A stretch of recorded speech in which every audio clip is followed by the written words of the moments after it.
and Chief Advisor at ACE Investment Strategies. He joins us now live from Washington, D.C. Yu-Dee, perhaps you can describe what we're seeing at the moment, because the extent of this sell-off must be worrying for some, coming on the back of the Fed's description of the US economy and also the raft of Chinese data out yesterday.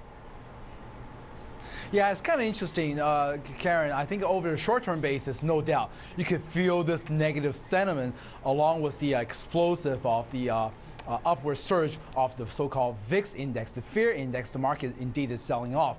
But again, you put everything in perspective, it's kind of interesting. There's a slowdown in the growth of US and also China. But what is considered a slowdown? China from what? A expected 11.9 GDP back down to the so-called 10.3%. So I think the growth is still there. It's just that the market and the economy, that is, may have run ahead of itself a little. We're back to reality, saying that, you know what, after the financial crisis of 2008, we're just not going to see a very robust and very sustainable upward surge in the economy, and we're back to reality. Yu-Dee, do you think there's also a delayed reaction to the Fed's comments? Marty was talking about this yesterday and questioning this, whether the move to take mortgage-backed securities and money coming out of these maturity bonds and putting them into treasuries would actually do anything to target the real economy and help out Main Street. And we seem to see reaction to that in the delayed session on Wall Street, in the overnight session, not in the immediate session.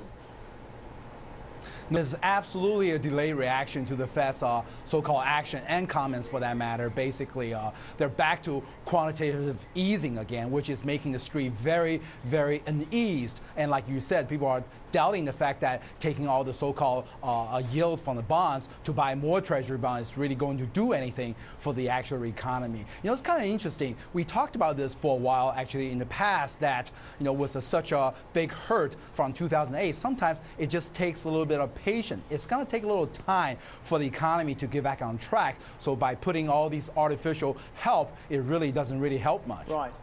Yu-Dee, when you see a sell-off of this magnitude, you always have to ask, does this represent a buying opportunity? Does fortune favour the brave, or is this an environment proverbially where you're catching falling knives and it's best to stay out? No, I don't think it's catching a falling knife. I think it's been the theme of investing for the past, I would say, even 10 years. If you look back, every time dips and selling rally has proven to be okay. Forward, looking at the economy of the U.S. and the world, looking at earnings and looking at PE of the market. Think up on stabilization of the sell-off, especially somewhere around magnitude of 5%, or between 5 to 10%. Every time if you go into the market and start buying it, eventually it's proven to be worked out. I don't think it's going to be any different this time. On the very short-term basis, you know, I sort of could feel it. As a trader, the momentum is pretty strong to the downside. So there might be a little bit more downside to come, but I think buying this dip is also going to work out. That though, Yu-Dee, I understand that you think there is really no safe investment, or no investment right now that can be considered safe. But out here in Asia, you think the prospects are a little bit better simply because there's less leverage. Why is there less leverage out here?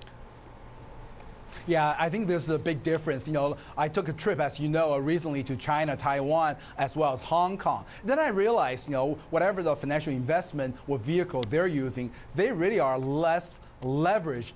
Maybe not in the stock market per se, but in the real estate market, also in businesses, they just don't use as much leverage. And specifically in China, I don't think they're even allowed to use as much leverage. So when you go through a slowdown, it will be just that, a slowdown with less leverage. It's less likely to go into a meltdown as we've gone through in Europe and the US. So I think, like you were saying, during this uncertain time, with unusual uncertain times, nothing's considered as safe. But if you are willing to take some risks for a return, I still believe the growth potential in China is the story, is where it needs to be. Okay, we'll talk more about that and a lot more in just a bit with Yu-Dee Chang when he comes back. In other news this morning,